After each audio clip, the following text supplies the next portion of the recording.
Bonjour à tous, je suis Franck Marchex, fondateur de Confidence de Coach. Et aujourd'hui, nous sommes reçus par David Lefrançois, un ami de longue date, auquel je tiens particulièrement parce qu'on a eu l'occasion de se rencontrer dans des formations, de se former ensemble. On ne dira pas où d'ailleurs, on restera discret là-dessus. Et donc aujourd'hui, vraiment une question intéressante parce que je sais que David est vraiment le spécialiste par rapport à ça. Bonjour David. Bonjour, salut Franck. Comme je le disais il y a un instant, tu es vraiment le spécialiste par rapport à ce sujet d'aujourd'hui que j'aimerais aborder avec toi, c'est l'aspect des neurosciences. Aujourd'hui, on entend beaucoup parler. Oui.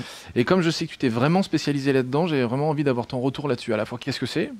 Est-ce que tu as des éléments vraiment très très concrets à nous donner dans le cadre de la communication, du coaching ? Voilà, je te laisse vraiment la parole là-dessus. Alors déjà, les neurosciences, c'est la science qui permet d'expliquer comment fonctionne le système nerveux. D'accord. Okay, si on fait un parallèle entre la dimension de la psychologie et des neurosciences, la psychologie, c'est la façon dont globalement tu coordonnes tes idées, tes pensées, et la façon comment ça s'organise et quel impact cette organisation peut avoir sur ta vie. D'accord. Les neurosciences, on est plus dans une dimension qui va être une dimension biologique, et on est surtout dans une dimension qui est de l'ordre de la mécanique. C'est intéressant parce qu'à un moment donné, j'ai fait de la recherche en neurosciences au Canada, et quand j'ai participé à ce pôle de recherche, j'étais le seul psychologue. D'accord. Et donc, le Canadien dit, Stella, on avait un tour de table, tu vois, il me dit, qu'est-ce que tu fais là, toi, c'est quoi ton projet, mon gars, dans le projet? On travaillait sur la neurobiologie des croyances liées aux émotions, dans un truc hyper pointu, tu vois. Et j'ai dit, moi, écoutez, moi, je suis un psychologue, et ça fait des années que je travaille sur l'esprit, je veux en comprendre sa profondeur. Et là, le mec, il me regarde, il me fait, c'était David, là, cette connerie, il n'y a pas de profondeur, là. Il y a que les psychologues ou les psychanalystes, comme tu veux, là, qui vont dans un sens, mais il n'y a pas de profondeur, il y a que des connexions neuronales, et qu'il y a des assemblages de zones qui s'ouvrent ou qui ne s'ouvrent pas. Et selon que ça s'ouvre, tu as des opportunités ou des fermetures qui se font. Et j'ai adoré parce que finalement, pour la première fois, on pouvait parler de mécanique. Et ça, c'est top. Et puis, c'est hyper concret. Ça devient de plus en plus concret. Et puis surtout, d'abord, les neurosciences ont remis en question pas mal de théories qui sont des théories psychologiques. Donc ça, c'est intéressant parce que ça permet, pour moi, c'est l'évolution de la psychologie moderne. Voilà. Et puis surtout, ça nous a permis de tester aussi en vrai les méthodes qu'on employait. Parce que tu vois, par exemple, des techniques comme la PNL ou des choses comme ça qui existent depuis les années 80, bah, ça a plus de 30 ans, quoi. C'est clair. Donc, à l'époque, on disait ça marche, c'est intéressant. Sauf que là, on peut voir si ça marche vraiment ou pas. Parce que est-ce que ça active la bonne zone du cerveau ou pas? Ça ouvre ou ça ouvre pas? Alors, ce qui nous permettait de faire la différence entre des outils qui étaient des outils intéressants et des outils qui étaient efficaces. Et là, du coup, tu peux faire le tri. Et puis après, tu peux comprendre et construire des outils spécifiques grâce à la compréhension des neurosciences. Je te donne un exemple. Par exemple, il y a des personnes qui ont peur de leur avenir, d'atteindre des objectifs, d'avancer.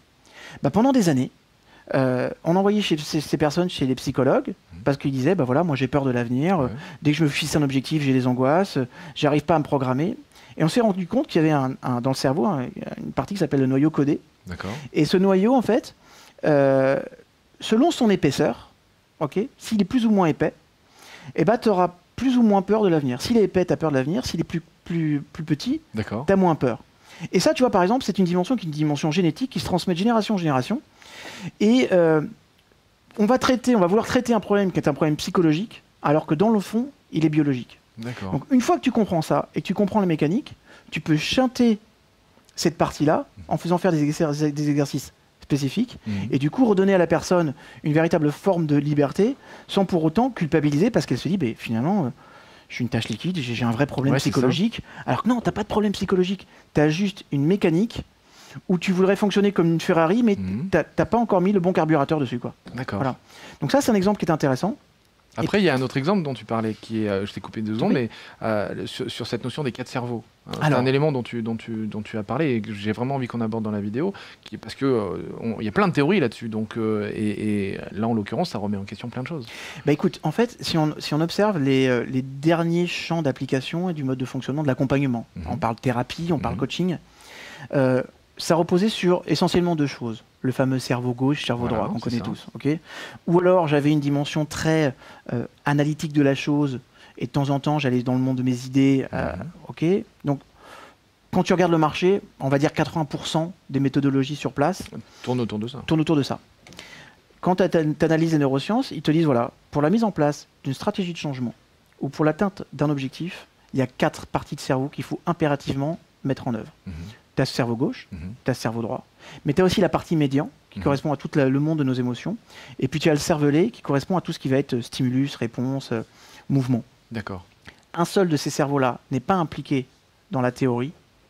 Et cette partie-là va se mettre en résistance par rapport aux autres. D'accord. Quand cette partie se met en résistance par rapport aux autres, ça génère quoi? Que pour y arriver, les choses sont plus naturelles. Tu vas faire appel à la volonté. D'accord. Okay, la notion de volonté part du principe que finalement, tu n'es pas en harmonie dans ces quatre cerveaux-là. Okay. La volonté, le problème, c'est que surtout avec les générations qui viennent de nos générations à nous, c'est que la volonté, ça ne tient pas dans le temps. C'est-à-dire faire des choses rien que par la volonté, c'est pas possible parce que le jour où tu as un petit peu plus de fatigue, où tu as un peu plus de stress, tu baisses ta garde, et quand tu baisses ta garde, tu retournes dans tes anciens travers. C'est la première chose qui tombe. C'est la première chose qui s'écroule. Donc là, une fois qu'on a compris ce phénomène, nous, on peut mettre en place l'écriture d'objectifs, des stratégies de changement qui prennent en compte ces quatre cerveaux pour que les quatre jouent de façon très concrète ensemble. Donc du coup, c'est sous forme d'exercice? C'est sous forme d'exercice. Moi, j'utilise beaucoup la notion d'écriture. D'accord. Pourquoi? Parce que l'écriture et la réécriture, quand tu écris, réécris des choses, tu envoies des feedbacks à ton inconscient de ce que tu veux. Et puis, quand tu écris à la main, très important, tu n'utilises pas les mêmes zones de ton cerveau que quand tu écris sur un ordinateur. Et le rapport à l'écriture, par exemple, quand tu écris, tu lis, tu le verbalises à l'intérieur, tu as du mouvement, et si ce que tu écris génère des choses, tu as stimulé les quatre cerveaux. Okay. D'accord? Donc ça peut être des exercices d'écriture, mais ça peut être aussi des exercices physiques, concrets, où tu vas faire marcher la personne sur des cases spécifiques, tu la fais avancer. Des techniques qu'on pourrait retrouver par ailleurs dans le monde de la PNL ou des choses comme ça, mais qui sont un petit peu plus orientées et un petit peu plus efficaces. D'accord. Alors c'est intéressant parce que là, le principe sur les quatre cerveaux, c'est vrai que ça remet un petit peu en question le principe simplement des deux, hémisphère gauche, hémisphère droit, et en même temps la théorie notamment de MacLean sur les trois évolutions du cerveau, entre le reptilien, le limbique, le néocortex. C'est vrai que là, on est vraiment sur une nouvelle évolution. Là, on est vraiment sur, notamment, tu parles de la partie médiane, et donc du cervelet. Et ces deux autres nouvelles parties agissent vraiment donc de concert avec les deux hémisphères. Si tu veux, je te donne un exemple concret. Imaginons que tu fasses un régime. Oui. Ok. Tu es là le soir, tu es en train de manger ton steak avec une salade, tu as compté tes calories, donc là, cerveau gauche, j'ai compté mes calories, j'ai fait attention. Cerveau droit, tu t'imagines sur la plage avec le maillot de bain rouge, avec le petit truc de sauveteur et tout ça qui va bien, et la blonde qui passe à côté. Voilà, c'est ça. C'est surtout l'imaginaire. Okay. Et puis, tu commences à manger. Et quand tu commences à manger, en termes de sensations, tu as ton cervelet qui dit toi, cerveau gauche, tu kiffes peut-être, si tu prends vraiment un bon moment parce que tu as compté tes calories, toi, tu as une bonne vision, mais moi, au niveau gustatif, au niveau sensation, je l'ai pas. Quoi. Il manque un truc. Et là, donc, toi, le cerveau médian, moi, je m'éclate pas. Alors, tu as le cerveau gauche qui va dire, attends les gars, on arrête, on se calme, pas de rébellion, on a dit, on fait un régime, c'est 1200 ou 1800 calories par jour, qu'est-ce que t'en penses? Moi j'ai une bonne vision, on va faire ça. Donc les deux, ils sont d'accord.